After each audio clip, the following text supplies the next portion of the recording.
Mohamed Lakila est le député sortant sur la 11e circonscription. Expert comptable depuis 1991, son engagement politique a commencé dans le syndicalisme puisqu'il a notamment été président de l'Ordre des experts comptables de la région. Il est de nouveau investi par la majorité présidentielle Ensemble, qui regroupe Renaissance et divers partis, dont le sien, le MoDem, Mouvement démocrate. Bonjour Mohamed Lakila. Bonjour. Emmanuel Macron a dit qu'il ne voulait pas faire de ce quinquennat une continuité, mais plutôt un renouveau. C'est une formule qui est un petit peu étonnante pour un président réélu. Qu'est-ce que ça signifie pour lui, mais aussi pour vous à l'échelle de votre circonscription ? Rappelez-vous, vous étiez à Marseille lors du dernier discours, où effectivement il a parlé de méthode, et il avait commencé à esquisser même, je dirais, le profil du Premier ministre. Très vite, on a vu que c'était un profil plutôt féminin. Ça a été concrétisé avec la nomination de la Première ministre, avec un profil qui traite de l'environnement sur le long terme, donc un plan là-dessus, avec quelqu'un qui traite aussi de tout ce qui est social. Et on voit bien que dans le parcours de la Première ministre, elle a cette fibre sociale. Et donc on voit déjà le profil et l'orientation qui va être donnée à ce gouvernement, dont on connaîtra très vite les ministres, je crois, cet après-midi.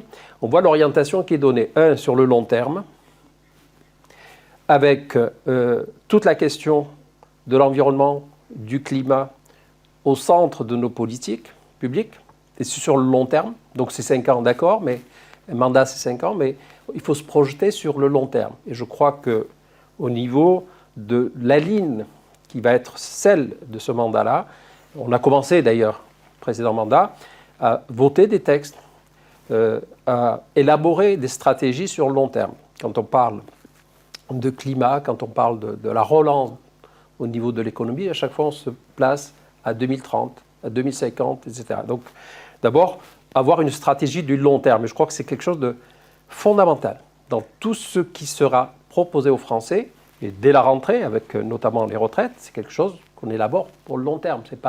C'est pas une politique, comme ça a été fait par le passé, court-termiste. Alors c'est sûr qu'il y a eu les crises, il fallait répondre d'une façon très rapide, c'est ce qu'on a fait pendant ce quinquennat. Il y a eu 3 crises, on a répondu très vite pour sauver des emplois, pour sauver des entreprises, pour sauver des vies. Ça, c'est du court terme. Mais par contre, quand on élabore une stratégie politique, on l'a fait sur le long terme. Et je crois que le long terme va être vraiment au cœur de notre action pour ce quinquennat, mais au-delà, parce que les décisions qu'on prend aujourd'hui, elles sont faites non seulement pour le court terme, bien évidemment, mais aussi sur le long terme, et on pense à nos enfants. Mais c'est intéressant ce que vous disiez à propos du virage, ou plutôt du tournant social-écologique, qui semble être mis en place dans ce début de deuxième quinquennat. Est-ce que ça signifie que le premier quinquennat était trop orienté, trop penché à droite, selon vous, ou dans votre logique, on va dire, plus centriste ? Pas du tout. Quand on regarde ce qu'on a fait en matière d'environnement, je le dis, je le répète encore ici, nous sommes le premier pays au monde, je dis bien au monde, à avoir voté un budget vert. Alors, quand j'en discute, pas plus tard que ce matin avec des gens qui s'intéressent à l'environnement, tout le monde l'a passé sous silence. Ça veut dire qu'à côté du budget, je suis à la Commission Finances. On vote des budgets pour le pays sur l'année qu'on a revu à 4 reprises pendant la crise. À côté de ça, c'est la 2e année, et ça va être la 3e cette année, on vote un budget vert. Un budget vert, c'est quoi ? On va expliquer, ligne par ligne budgétaire, quelles conséquences sur l'environnement, positif ou négatif. Parce qu'on ne peut pas corriger des politiques si on ne les mesure pas. Et donc on a besoin d'abord d'outils de mesure, ce qui permet de réorienter ou d'orienter notre économie, mais aussi nos politiques publiques. Et c'est ce qui a été fait. Donc quand on dit on n'a rien fait, bien évidemment ça a été fait. D'ailleurs rappelez-vous la première crise qu'on a eue avec les Gilets jaunes. Ça a démarré sur quoi ? Ça avait démarré tout simplement sur la taxe carbone. On voulait réduire la place du carburant fossile dans notre politique énergétique. Et on a vu la réaction d'ailleurs. Hein. Les premiers gilets jaunes, c'était des 4x4. Donc on a vu qu'effectivement, c'est quelque chose qu'il faut expliquer aux Français. Et le président a commencé à le faire. Et expliquer qu'il y a des conséquences, effectivement, sur les mesures qu'on prend. Et pour ça qu'il faut non seulement éduquer, expliquer et être pédagogue pour prendre des mesures sur le long terme. Et l'environnement est central dans tout cela. Une question un peu plus politique avant de repasser sur les mesures. On a fait l'observation pendant l'élection présidentielle d'une certaine fluidité entre les électorats des Républicains et l'électorat de La République En Marche, qui est aujourd'hui Renaissance. Et quelles conséquences est-ce que vous en tirez pour la 11e circonscription où, il y a 5 ans, rappelons-le, vous l'aviez emporté face à Christian Kert au second tour à seulement 600 voix d'écart? Aujourd'hui, c'est quoi les Républicains? C'est ça. Moi, j'ai siégé à la commission finances avec un président des Républicains, c'est Éric Woerth. Et j'ai vu dans tout ce qu'on proposait pendant 5 ans, souvent c'était des mesures, des propositions que la droite n'avait jamais réussi à faire voter. Et je voyais l'embarras de ce président qui a rejoint depuis la majorité présidentielle. Je voyais aussi l'embarras de beaucoup d'élus, députés, LR. Et on voit aujourd'hui ce qui reste d'ailleurs des LR. Il reste les ciotistes. Quand on observe quand même sur notre région, président Renaud Muselier, soutien du président. Martine Vassal, chez nous, présidente du département, de la métropole, qui soutient le président Emmanuel Macron. Alors est-ce que du coup vous êtes en train de faire un appel aux électeurs républicains sur la circonscription? Les électeurs républicains, ils ont voté majoritairement Emmanuel Macron dans cette circonscription. Au niveau national, on a vu le score LR, mais dans cette circonscription, bien évidemment, ils ont voté pour Emmanuel Macron. Donc cet électorat-là, que j'appelle la droite fréquentable, elle est plutôt, je dirais, elle se reconnaît dans le projet d'Emmanuel Macron que nous allons porter pendant les législatives. Donc, si vous faites une sorte d'appel à ces électeurs-là, qu'est-ce que vous faites de ceux qui veulent soutenir M. Lieberman, par exemple, sur votre circonscription? Écoutez, que ce soit Lieberman ou Amias, je ne sais pas s'il est candidat. Lieberman, qui me trouve d'ailleurs très sympathique. Je ne sais pas si vous avez lu comme moi la presse. Je le trouve sympathique aussi.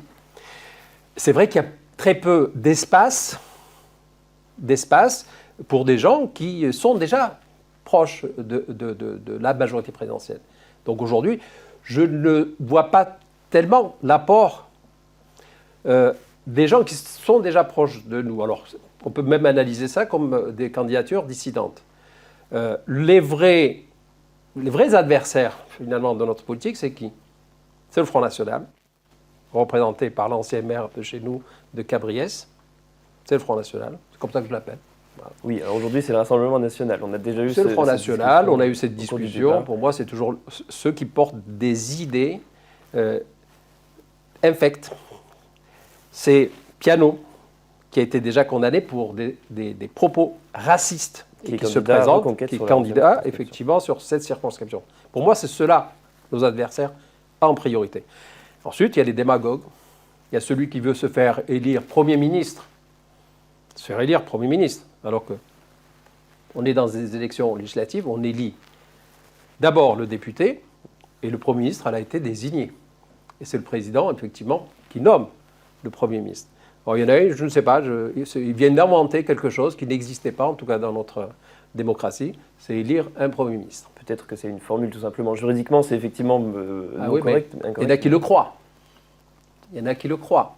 J'espère qu'ils ne sont pas nombreux. On va passer rapidement sur les mesures que vous proposez. Vous avez déjà évoqué quelques-unes d'entre elles, notamment le tournant social et écologique que veut impulser Emmanuel Macron. Vous avez parlé aussi des LR pour essayer de vous situer politiquement, pour aider nos téléspectateurs à bien comprendre votre orientation politique. Comment est-ce que vous la définiriez? Comment est-ce que vous résumeriez, disons, les 5 années à venir si Emmanuel Macron a une majorité à l'Assemblée nationale? Quelle politique mènera-t-il? Regardez simplement les soutiens d'Emmanuel Macron aujourd'hui. On est dans une période d'incertitude, de crainte de la part de l'opinion. Donc on a besoin de rassembler. Emmanuel Macron arrive à rassembler des gens comme Chevènement, et ça va jusqu'à Estrosi. Donc vous voyez le grand rassemblement qu'il y a finalement dans ce centre que je défends depuis longtemps, qui part de la gauche raisonnable, c'est Chevènement, qui va jusqu'à une droite fréquentable. Mais concrètement, au niveau des mesures, c'est-à-dire que c'est une... Eh bien, il y aura des mesures sociales, c'est dû en même temps, très bien, mais aussi des mesures en faveur des entreprises, puisque nous avons commencé à le faire en 2017. Aujourd'hui, si le chômage est aussi bas, c'est qu'on a commencé par ces mesures très fortes, baisse de la fiscalité de production pour les entreprises, c'est elle qui crée de l'emploi. Et nous avons commencé à répartir cette valeur ajoutée. Donc ça va être aussi, je dirais, une de mes priorités, c'est la répartition de la valeur ajoutée. Créer de la richesse, c'est une priorité. On ne peut pas distribuer la misère, il faut distribuer de la richesse. Donc aujourd'hui, avec la prime Macron, on avait commencé à le faire. Je me suis battu pendant 3-4 ans en déposant les mêmes amendements, c'est-à-dire doubler, tripler cette prime Macron. Je crois que j'ai été entendu, puisque là, elle va être multipliée par 6. Que les entreprises qui font des bénéfices, même la petite entreprise, va pouvoir distribuer des primes en fonction de sa trésorerie, sans que ça soit l'usine à gaz, avec, de la participation. Donc c'est très facile à mettre en œuvre. On l'a fait, donc on est crédible quand on le dit, puisqu'on l'a fait. Donc on va continuer à le faire. Et il y a une mesure très forte qui a été annoncée par le président de la République, effectivement cette répartition de la valeur ajoutée. Les entreprises qui font de la distribution de dividendes, parce qu'ils commencent à gagner de l'argent, tant mieux. Je préfère des entreprises qui gagnent, plutôt qui sortent avec des bénéfices, des excédents, plutôt que celles qu'il faut aider parce qu'elles sont en déficit. Ben celles-là, on va leur dire, très bien de distribuer des dividendes aux actionnaires, mais il faut aussi distribuer des dividendes, alors ça sera de la participation, ça sera la prime Macron, aux salariés. Donc revaloriser, redonner du pouvoir d'achat et surtout redistribuer et partager cette valeur. La valeur ajoutée doit être partagée par le plus grand nombre. J'avais d'ailleurs déposé une proposition dans ce style que j'avais appelé BEST, les bénéfices extrasalariaux, faire en sorte que, quelle que soit la taille de l'entreprise, et notamment les moins de 20 salariés, que les salariés puissent disposer des mêmes avantages que les grands groupes qui ont un comité d'entreprise. Voilà. Donc, ça va être vraiment une de mes priorités, c'est d'aller dans ce sens, distribuer un peu plus de valeur ajoutée aux salariés. Très bien, je pense que sur les mesures, ça permet de bien visualiser. Une dernière question, vous, député de la République, alors on a reproché pendant ces 5 années beaucoup aux députés de la majorité présidentielle d'être des sortes de députés godillots, comme on appelle, c'est-à-dire qui ont suivi les directives gouvernementales et y compris du président de la République, Emmanuel Macron. Qu'est-ce que vous répondez à ces critiques ? Et une autre critique qui a été faite aussi aux députés, notamment Anne-Laurence Petel et vous-même sur les 11e et 14e circonscriptions, du manque d'ancrage local de vos candidatures et dans votre action sur les 5 dernières années. Comment est-ce que vous répondez à ces critiques et comment est-ce qu'au contraire, vous tisserez du lien entre la population de la 11e circonscription et l'Assemblée nationale ? D'abord, il faut rappeler ce que c'est que le rôle d'un député. Un député, il est élu. Il siège au niveau national, il vote des lois, pas pour sa circonscription, mais pour le pays en entier.